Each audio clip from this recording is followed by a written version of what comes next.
রাজধানীর এক ঝলমলে সন্ধ্যায় গুলশানের আমারি ঢাকা হোটেলে বসেছিল তারার হাট। দেশের বিনোদন অঙ্গনের জনপ্রিয় মুখ, সফল উদ্যোক্তা আর গ্ল্যামার জগতের প্রতিনিধিদের উপস্থিতিতে এক জমকালো আবহে যাত্রা শুরু করলো আধুনিক রূপচর্চা ও দন্ত চিকিৎসার সেবাদানকারী প্রতিষ্ঠান wellness studio aesthetic and dental. সন্ধ্যা ৬টায় মডেল ও তারকাদের পদচারণায় শুরু হওয়া এই অনুষ্ঠানটি রূপ নেয় এক বর্ণাঢ্য মিলন মেলায়। অনুষ্ঠানে সভাপতিত্ব করেন প্রতিষ্ঠানের চেয়ারম্যান ডাক্তার আমিনুল ইসলাম রাসেল। 200-র বেশি সার্ভিস ও ফিচারে লেনদেনের সব বিকাশ অ্যাপে সম্ভব। সঞ্চালনায় ছিলেন জনপ্রিয় টিভি উপস্থাপিকা রুহানি সালসাবিল এবং পুরো আয়োজনটি পরিচালনা করেন সাজু ডিএনজি। তবে অনুষ্ঠানের মূল আকর্ষণ ছিল তারকাদের উপস্থিতি এবং তাদের ব্যক্তিগত অভিজ্ঞতা ও প্রত্যাশার বয়ান। অনুষ্ঠানে বাড়তি দ্যুতি ছড়িয়েছিলেন জনপ্রিয় ইনফ্লুয়েন্সার শাম্মা রুশাফি অবন্তী। এ সময় তিনি রাক্ষস সিনেমায় স্বামী চিত্রনায়ক সিয়াম আহমেদের সঙ্গে নাচের সেই আলোচিত অভিজ্ঞতার স্মৃতিচারণ করেন। আসলে নাচটা পুরো ইমপ্রম্পটু একটা ডিসিশন ছিল। আমরা কোনো রিহার্সেলও করিনি, কোনো কিছুই করিনি। আমরা একবার একসাথে 1 সেকেন্ডের জন্য আমাদের প্র্যাকটিস হয়নি। তো ওইটা ছিল আমার মামাতো ভাইয়ের বিয়ে ছিল, হলুদ ছিল আমার মামার ছেলের হলুদ ছিল মামাতো ভাইয়ের। তো সেখানেই আসলে ইমপ্রম্পটু একটা ডিসিশন নাও, আচ্ছা ঠিক আছে নাচবো, যে জায়গায় আমরা কোনো রিহার্সেল করিনি, কোনো কিছু করিনি। দেশি সেবার মানোন্নয়ন নিয়ে আশাবাদ ব্যক্ত করেন জনপ্রিয় অভিনয় শিল্পী, মডেল ও উদ্যোক্তা অন্ত করিম।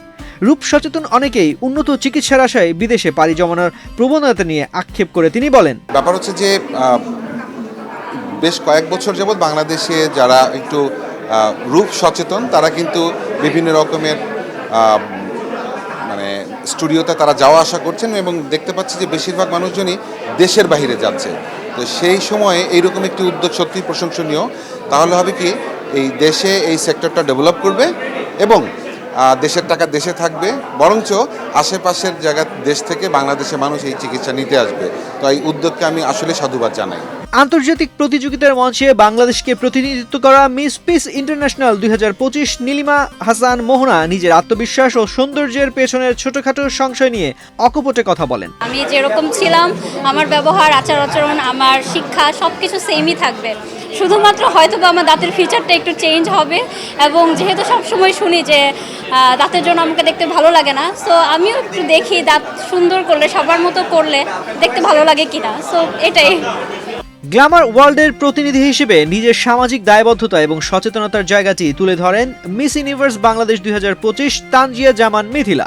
অবশ্যই ভালো লাগছে। আমরা তো আসলে আমি এবং আমাদের মতো যারা আছে আমরা তো বিউটি বিজনেসে, এবং বিউটি রিলেটেড যদি কোনো প্রোডাক্টের সাথে আমাদের আসলে এন্ডোর্সমেন্ট হয় তাহলে তো সেক্ষেত্রে অবশ্যই ভালো লাগে। নিজেদেরও যত্ন করতে পারি এবং মানুষকে ইন্সপায়ার করতে পারি যে বিউটির জন্য আসেন, ভালো ট্রিটমেন্টের জন্য আসেন, ভালো স্কিনের জন্য আসেন, ভালো সুন্দর হাসির জন্য আসেন। তো I think I am feeling very good. প্রতিষ্ঠানের কর্ণধার হিসেবে ডাক্তার আমিনুল ইসলাম রাসেল কেবল ব্যবসার খাতিরে নয়, বরং একটি সুদূর প্রসারী স্বপ্ন থেকে এই প্রতিষ্ঠানের ভিত্তি স্থাপন করেছেন। সেই লক্ষ্য নিয়ে তিনি বলেন, আমার একটা ভিশন ছিল ওয়েলনেস স্টুডিও নামে একটা ব্র্যান্ড বাংলাদেশে লঞ্চ করা। এই ব্র্যান্ড লঞ্চ করার উদ্দেশ্যে আমার একটা ভিশন এবং মিশন নিয়ে আমি বাংলাদেশে চেষ্টা করেছি একটা ব্র্যান্ডে বাংলাদেশে আবির্ভাব করার জন্য। তারই কিছু ধারাবাহিকতা আমি আপনাদের সামনে আমার ভিশন এবং মিশন আপনাদের সামনে উপস্থাপন করব।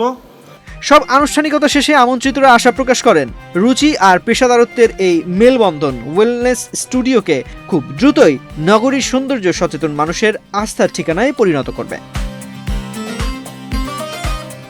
তানজির রহমান, বিনোদন ডেস্ক, বাংলাদেশ প্রতিদিন।